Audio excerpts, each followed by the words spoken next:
बिस्मिल्लाहिर्रहमानिर्रहीम। अस्सलामु अलैकुम। INN न्यूज़ के साथ मैं हूं सना हुसैन। चलते हैं खबरों की जानिब। सिक्योरिटी फोर्सेस ने बलूचिस्तान के ज़िला शिरानी में इंटेलिजेंस बेस्ड ऑपरेशन के दौरान भारतीय हमायत याफ्ता 7 दहशतगर्दों को हलाक कर दिया। पाक फौज के शुबा ताल्लुकात आमा ISPR के मुताबिक ऑपरेशन खुफिया इत्तला पर किया गया, जिसमें दहशतगर्द ग्रोह फितना ख्वारिज से ताल्लुक रखने वाले अनासिर निशाना बने। कार्रवाई के दौरान दहशतगर्दों के कब्जा से भारी मिकदार में असलहा, गोला बारूद और धमाका खेज मवाद बरामद किया गया।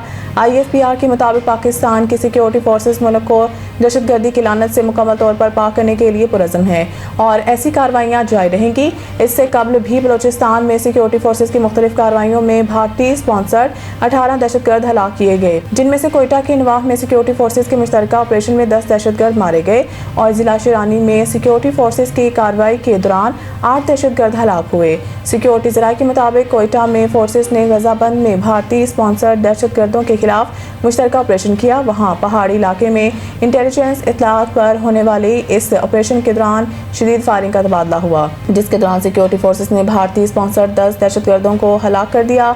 ऑपरेशन के दौरान हलाक दहशतगर्दों से भारी तादाद में असला और गोला बारूद बरामद कर लिया गया। फायरिंग के दौरान सिक्योरिटी फोर्सेस के 2 एहलकार जख्मी भी हुए।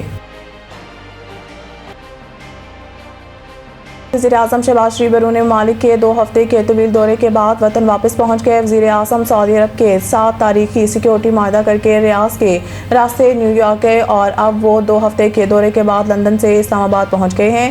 वज़ीर-ए-आज़म शहबाज शरीफ ने दौरा अमेरिका में सदर डोनाल्ड ट्रंप से मुलाकात की। इस मुलाकात में फील्ड मार्शल आसिम मुनीर भी वज़ीर-ए-आज़म के साथ थे। वज़ीर-ए-आज़म शहबाज शरीफ ने अरब और मुस्लिम ममालिक के साथ गज़ा अमन मुआहदे पर न्यूयॉर्क में इत्तफाक किया, जबकि अक़वाम मुत्तहिदा की जनरल असम्बली से खिताब में मसला कश्मीर और मसला फ़लस्तीन उजागर किया। अपने दौरे के दौरान वज़ीर-ए-आज़म शहबाज शरीफ ने कुछ रोज़ बरतानिया में क़याम भी किया और अब वो अपना दौरा मुकम्मल करके वतन वापस पहुँच गए हैं। गजा की तरफ इमदाद लेकर जाने वाले ग्लोबल स्मूथ फ्लोटेला पर इसराइल ने धावा बोल दिया और फ्लोटेला में मौजूद पाकिस्तान के साबिक सेनेटर मुश्ताक अहमद समेत मुतअद्दिद अफराद को इसराइली फोर्सेस ने हिरासत में ले लिया। इसराइली फौजी कश्तियों ने गुज़िश्ता शब 40 से ज़ायद कश्तियों पर मुश्तमिल ग्लोबल फ्लोटेला को घेरे में लेना शुरू किया और कई कश्तियों पर पानी की तोपें चलाई। गजा के कहत ज़दा अवाम के लिए इमदाद ले जाने वाले इस फ्लोटेला पर पाकिस्तान के साबिक सेनेटर मुश्ताक अहमद और आलमी शोहरत याफ्ता समाजी रहनुमा ग्रेटा थंबर्ग समेत 500 के करीब अफराद सवार हैं। इसराइली वज़ारत ख़ारजा के मुताबिक फ्लोटेला में मौजूद तमाम कश्तियों को इसराइली फ़ौज ने कब्जा में ले लिया है और फ्लोटेला में मौजूद तमाम अफराद को इसराइल मुंतकिल किया जा रहा है, जहाँ से इन्हें यूरोप डिपोर्ट किया जाएगा। इसराइली वज़ारत ख़ारजा का कहना है कि फ्लोटेला की सिर्फ एक कश्ती काफ़ी फासले पर मौजूद है। वो कश्ती अगर करीब आई तो इसे भी रोक लिया जाएगा। पाक फ़लस्तीन फोरम की जानिब से सोशल मीडिया पर यह दावा किया गया है कि साबिक सेनेटर मुश्ताक अहमद खान को काबिज इसराइली फोर्सेस ने हिरासत में ले लिया है। पाक फ़लस्तीन फोरम ने मुश्ताक अहमद खान और ग्लोबल स्मूथ फ्लोटेला पर मौजूद दीगर अफराद की गिरफ्तारी के खिलाफ नेशनल प्रेस क्लब इस्लामाबाद पर धरने का ऐलान भी किया गया है।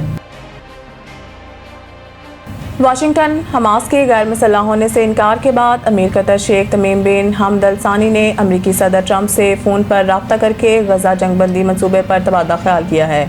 तर्जुमान वाइट हाउस कैवलियन ल्यूट ने बातचीत की तफसील बताने से गुरेज करते हुए कहा है कि बातचीत हसास है, बताई नहीं जा सकती।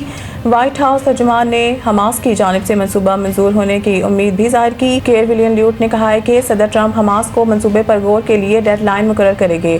ख्याल रहे कि इससे पहले अमरीकी सदर ट्रंप ने मंगल के रोज़ हमास को 3 से 4 रोज़ में जवाब देने का कहा था। बरतानवी मीडिया के मुताबिक हमास मुमकिन तौर पर ट्रंप का मंसूबा मुस्तरद कर देगी। गुज़िश्ता रोज़ फ्रांसीसी खबर एजेंसी ने खबर दी थी कि कतर में मिस्र, तुर्की और कतर के हुकाम से मुलाकात में हमास की एक धड़े ने गैर मुसल्लह होने से इनकार किया, जबकि दूसरा धड़ा ट्रंप की जंगबंदी जमानत पर अमन मंसूबा मानने पर तैयार है। दूसरी जानिब मिस्र के वज़ीर ख़ारजा बदर अब्दुल्लाती ने कहा है कि हमास को जंगबंदी के अमरीकी तजावीज़ पर काल करने की कोशिश कर रहे हैं। हमारी हमास से मुलाकात हो रही है, कतर और तुर्की के साथ मिलकर कोशिश कर रहे हैं हमास तजावीज़ का मुस्बत जवाब दे। محکمہ موسمیات نے بحیرہ عرب میں موجود سسٹم کی شدت اختیار کرنے پر کراچی سمیت سندھ کے مختلف علاقوں میں ہلکی بارش کا امکان ظاہر کیا ہے۔ محکمہ موسمیات کے مطابق شمال مشرقی بحیرہ عرب میں موجود سسٹم شدت اختیار کرتے ہوئے ڈپریشن سے ڈیپ ڈپریشن میں تبدیل ہو گیا ہے، جس کے تحت 12 گھنٹے میں طوفان بننے کا امکان ہے۔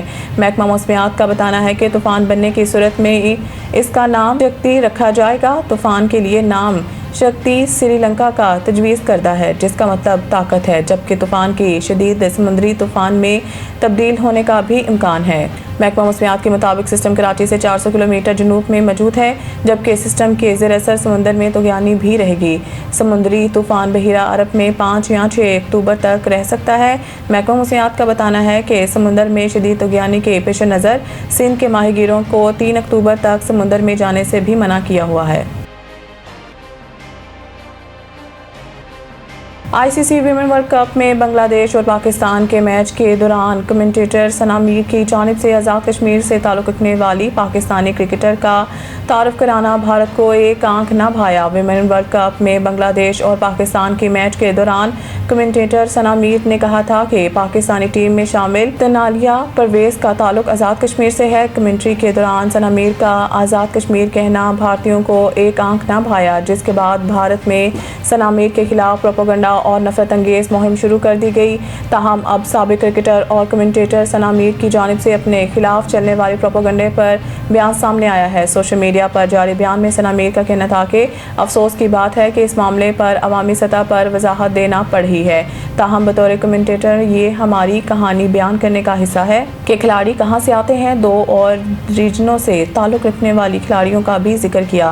یہ افسوسناک ہے، معاملات کو بڑھا چڑھا کر پیش کیا جا رہا ہے۔ سابق کرکٹر نے لکھا، اس معاملے کو سیاسی رنگ نہ دیا جائے، کھیلوں سے وابستہ افراد کو غیر ضروری دباؤ کا سامنا کرنا پڑ رہا ہے۔ انہوں نے مزید کہا کہ پاکستانی کھلاڑی کے آبائی علاقے سے متعلق بات کرنے کا مقصد ان کی مشکلات اور شاندار سفر کو اجاگر کرنا تھا۔ میرے دل میں کوئی بغض یا کسی کے جذبات کو ٹھیس پہنچانا مقصد نہیں۔ مزید نیوز اپڈیٹ کے لیے دیکھتے رہیں INN نیوز۔